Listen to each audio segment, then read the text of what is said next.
La femme congolaise n'est pas protégée. La femme congolaise est agressée. Mais oui, parfois, vous croisez avec un homme dans la rue, au lieu de t'appeler tendrement, non, excusez-moi, il vous appelle avec agressement. Oh, madame, oh, petit momioyo, yarananiawa. Tu vois, par rapport à toi-même, te dis, oh, un homme comme ça, un responsable comme ça m'appelle agressement comme ça. Tu vois, c'est pas intéressant, c'est pas bien, quoi. Ce qu'il faut, mais qu'ils puissent comprendre que la femme n'est pas un instrument. La femme, c'est une mère. On doit la respecter. Parce qu'aujourd'hui, si un homme est en vie, il vit, c'est grâce à la femme. Donc la femme, elle doit mériter tout, quoi, je peux dire. Elle doit mériter la tendresse, l'amour.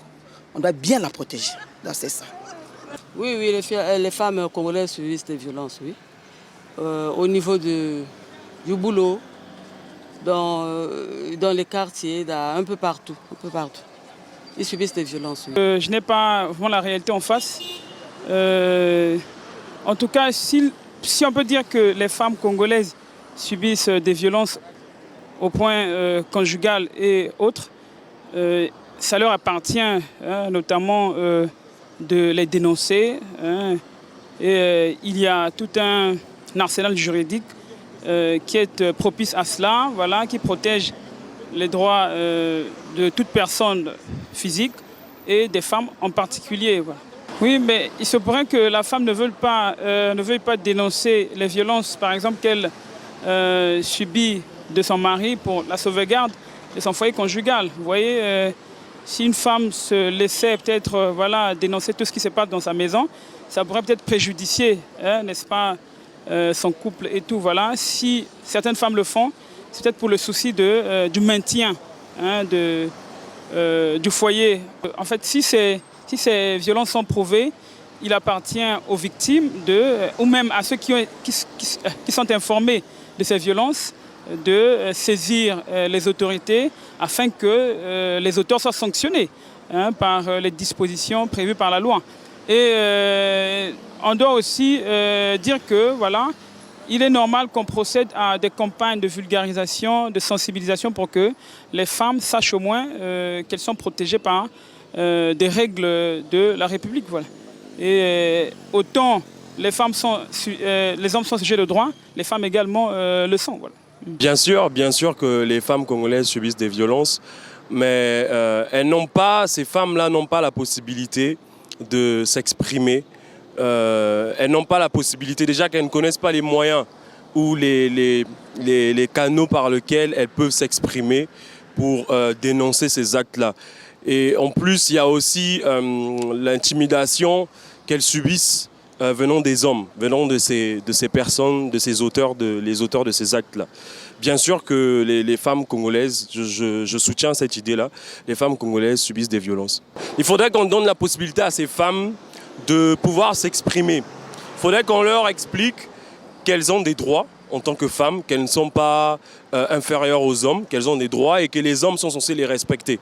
Donc donner la possibilité à ces femmes-là de pouvoir s'exprimer et ensuite prendre des mesures derrière ça pour que ces femmes trouvent justice chaque fois qu'elles connaissent des violences. Socialement, oui, elles subissent des violences conjugales.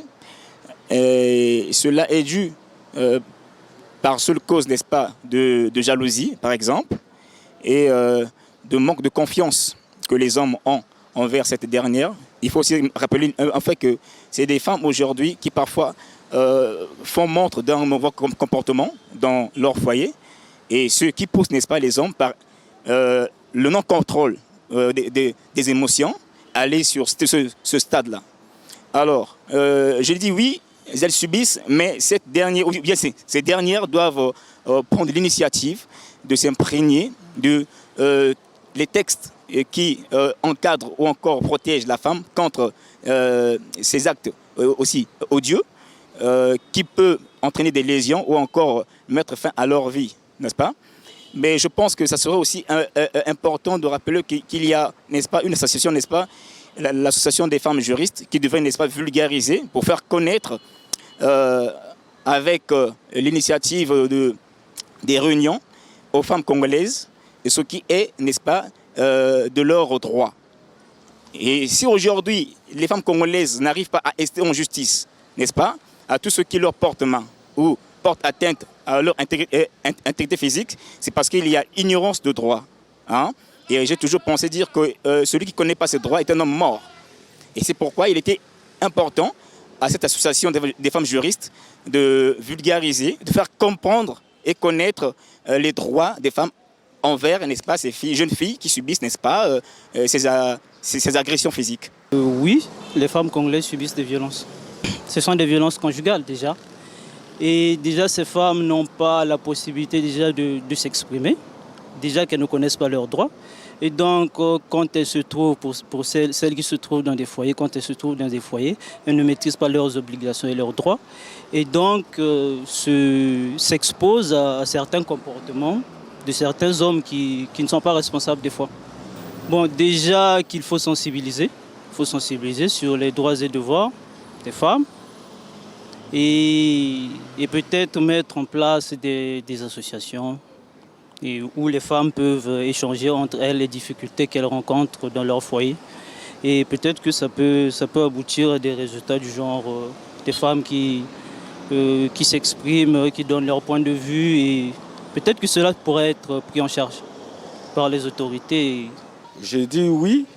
Et la plupart des femmes subissent les violences.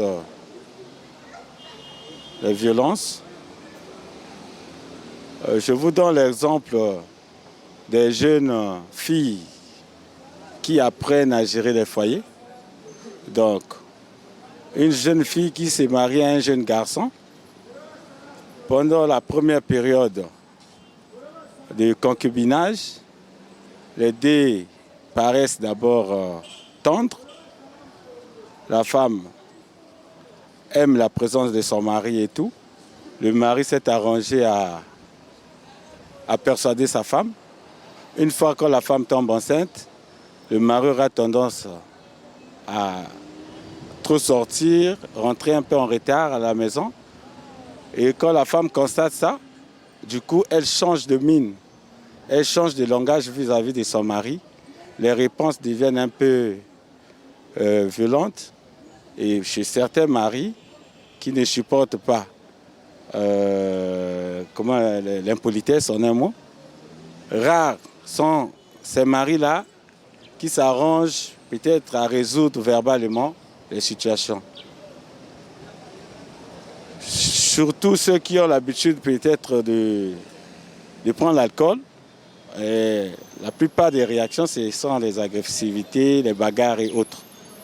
Raison pour laquelle nous constatons aussi que la majorité de nos jeunes mamans là se retrouvent chez leurs